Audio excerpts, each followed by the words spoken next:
Thank you, Coach Lovell. You've done so much for Indiana sports, and you're a good neighbor in the town of Franklin. Thank you for your kind words. Coach Condrey, thank you, and I call you Coach. I know you were a coach, and I learned a few years ago from one of the Barrett brothers, from Chris, about where the word coach comes from. And we're in the house with a lot of great coaches here. I'm humbled by you guys, but there's a town in the country of Hungary that's spelled K-O-C-S. It's pronounced coach. And in the 1500s, they made great wagons. They were known for making these wagons, and these wagons were responsible for taking things from where they were to where they wanted to go, as well as people from where they were and where they wanted to go. And that's what coaches do. And Paul, you've got a great team here. Coach Condrey, great team, and thank you for everything you've done for 33 years with this Indiana Football Digest. To the coaches, I'm humbled to get asked to speak. Paul asked 2 or 3 months ago, after I got rehired back at Franklin, if I would do this. And how could you say no? I mean, you're talking to all the great football players in the state with all the great coaches. There's just no way I could say no. But congratulations to all you players and you families. You've been chosen and selected, set apart, special, and that's great. I represent Franklin College, got hired in 2003, and I see several of the players that I have coached that are now coaches or their parents out there. If you don't mind, if you graduated from Franklin College, please stand up. I just want to see you for this reason only. Please stand up. Scotty Moore, head coach at North Putnam. Kyle Burrish, head coach at Mississinawa. Chuck Sorrell, head coach at South Putnam. I coached Levi Smith. His son Blake is a top 25 from Franklin High School. Leslie, you need to stand. Leslie, basketball player. But I wanted you to stand because I've got some touchdown club brochures out in the car, and I want to make sure you guys get those booster club brochures quickly. No, I'm a college coach, alike with Coach Abbs here from Trine, and to be in front of all these great players, it's awesome. I'm not here today to recruit at all. I'm not here to tell you that Franklin's located 18 miles south on I-65, exit 90, 1 mile off to the west. We have 207 beautiful acres, 50 academic majors. We've been playing Grizzly football since 1898. No, today is about you. And I would like to introduce one special guest of mine. Emery, if you would stand up. My significant other, my wife Susan, had to be at a celebration of life for her aunt down in southern Indiana, so I was able to bring this young man along. Emery, wave at everybody if you will. Emery Himes is a proud Roncalli graduate. In 2016, he came to Franklin College on a 2-year program for special needs individuals. Emery has Down syndrome, but we don't call it Down syndrome, we call it UP syndrome, right? We are positive with what we do. But Emery finished a 2-year program at Franklin College in what's called the Inspire program, and I got asked to speak at their little 6-person graduation in May of 2018, and his mother Barb asked after the graduation service if I would like to join them at lunch at the famous Willard in Franklin. And I'm sitting there. I happen to sit right next to Emery. I don't know him that well. I've seen him around campus. And his mom, Barb, says, Emery really loves football. And I said, well, shoot, we need some good coaches. Hey, would you like to help us coach? And after getting to know him for a week, we were driving to Speedway a couple nights before the Indy 500 together, and he's in the passenger seat, and I'm like, you know what? I'm going to mess with him a little bit. I'm like, you know what, Emery? You're not really going to be a coach. You're going to be the GM.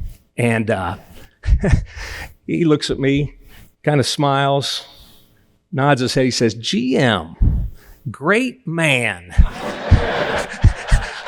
I about fell out of my seat laughing so hard. And that's when I knew it was going to be great. So he is the GM of our team. And let me say this. You can sit down if you want, Emery. But for all of you guys that are great players, a great player makes everyone around him better.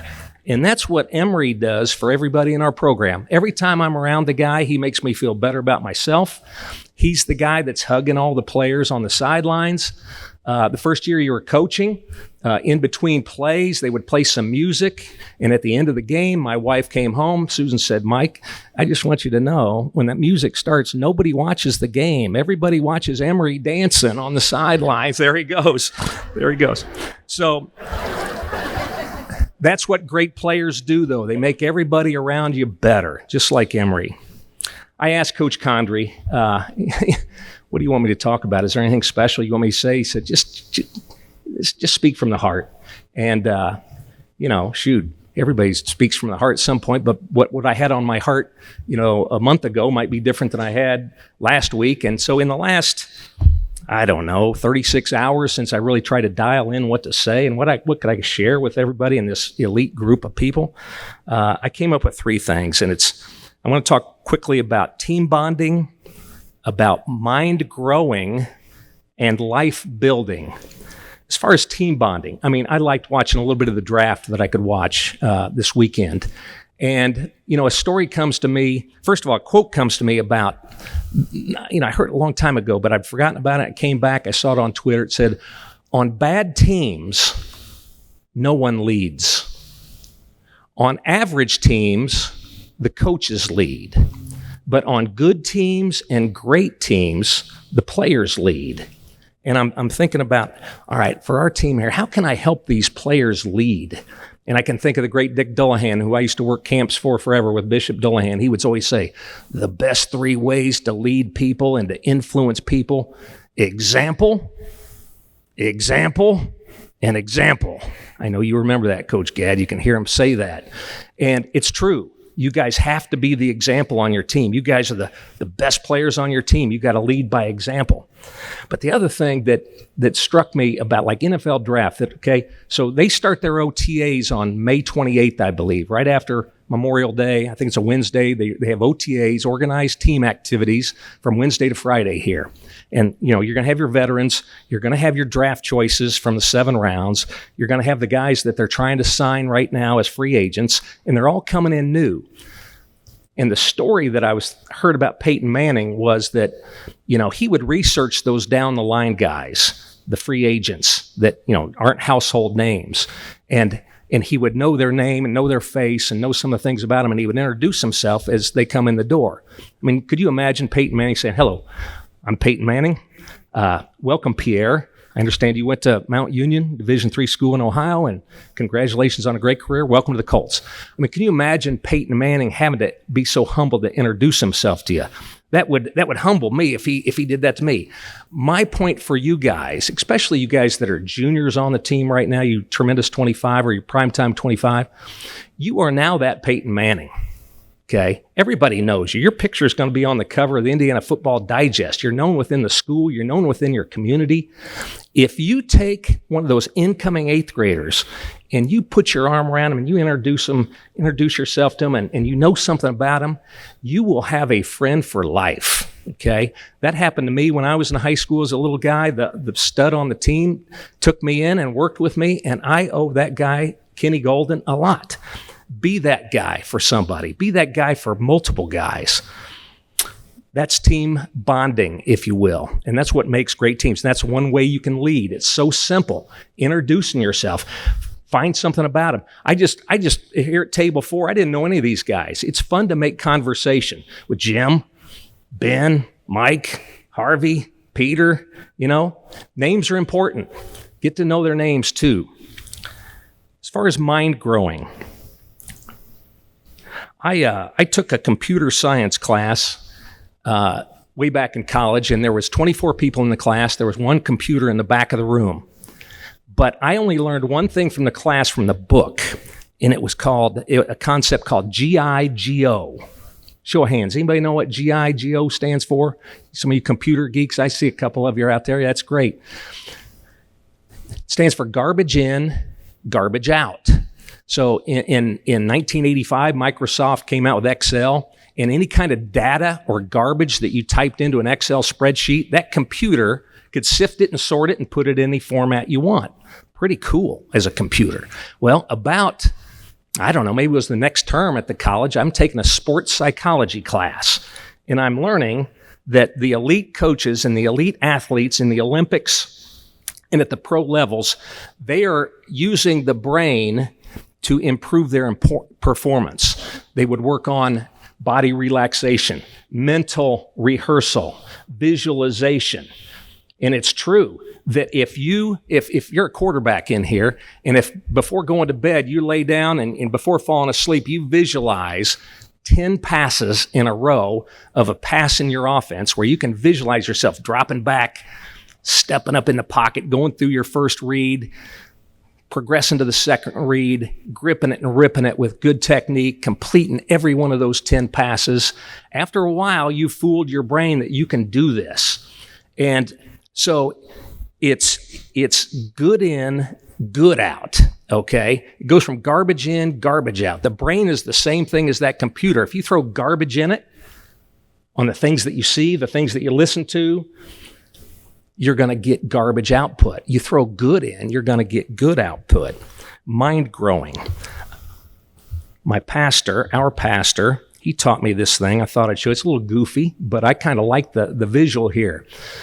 About stretching yourself, about stretching your mind and trying to learn new things and do things well. This rubber band, it is useless like this. It has no purpose just being like this. I have an old chintzy wallet that I bought at University of Southern Cal when I was watching spring practice out there in 2008. Talked to Pete Carroll that day. Pete Carroll and I have something in common. I read his book. Our very first varsity high school pass was a touchdown to the wrong team. And so anyway, I was the last one to shake his hand of all the coaches that were there today, and we had to talk about that. But anyway, this rubber band is useless by itself. But when it gets stretched and goes around these cards, now it can fit in there. Now it's useful, okay? We have to stretch ourselves a little bit. And by stretching ourselves, going back to the team bonding, it might be uncomfortable for you. You might be an introvert. You might be shy where you don't feel comfortable going up to somebody that you don't know and finding out about them, finding out something about them. But you are the Peyton Manning now. You got to take the lead to develop those younger guys on your team. Lastly, this book, people recommend books all the time. Matter of fact, Coach Condrey gave me a book today as I walked in. The man that wrote this book walked into my office. I didn't know him from Adam back in 2007. His name is Bud Boughton. I didn't know him. But now he's one of my best friends in the world. He coaches with us. In this book called The Missing Piece, at the bottom here it says, Our Search for Security in an Insecure World. It has a jigsaw puzzle piece on the top of it. And without giving the whole book away, there's a story in there about a grandpa and his grandson. And they're going to the cabin where there's a lake, and they're going to spend the day together and have some great quality time together. But unfortunately, there's thunder and lightning, and so they got to go inside the cabin. There's no TV. It's cold. It's wet. They throw on a fire, crackling fireplace, big old wood table. They decide to do a jigsaw puzzle. And I don't know if you've ever done a jigsaw puzzle, but you want to do something that's a cool picture.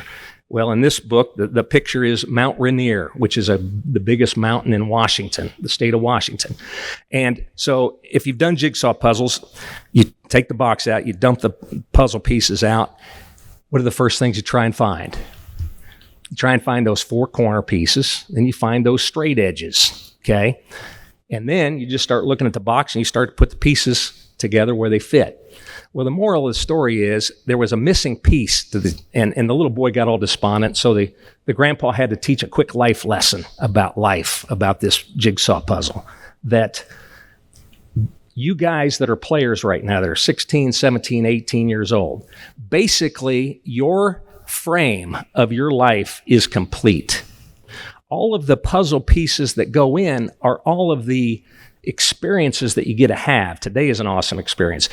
The people that you meet, the places you get to go, the things that you learn all become these pieces of the puzzle that start making up the picture of your life. And the lesson by the missing piece is, as long as you're alive, no matter what age we are, there's always a missing piece. There's always something cool to do or some person you get to meet. You guys are going to have the opportunity to meet a lot of new people going to college, some of you seniors, meeting new teammates, probably best friends for the rest of your life. So it's just a mindset that when I wake up, even at my age, hey, what am I going to get to do today? Who am I going to meet today in a room like this that I didn't know before? Like you guys, okay? That could become great friends. There's so much more I can say. I did hear Coach Lovell talk about transformative.